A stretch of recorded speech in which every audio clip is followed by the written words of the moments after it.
поблагодарить своего тренера, то, что он меня подготовил. И то, что благодаря ему я выиграла. Соперники приехали хорошие, легких схваток не было.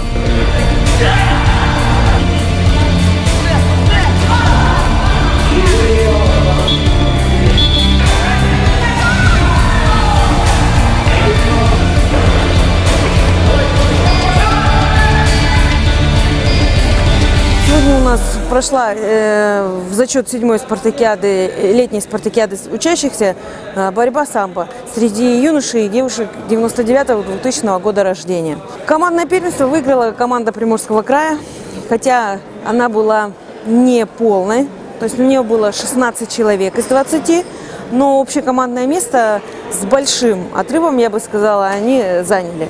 Второе место заняла команда Якутии. Выставили полный состав, 20 человек.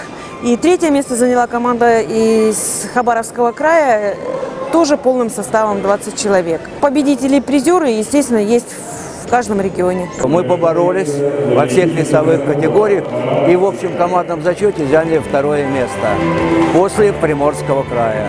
Хабаровский край, после нас Амурская область, все остальные.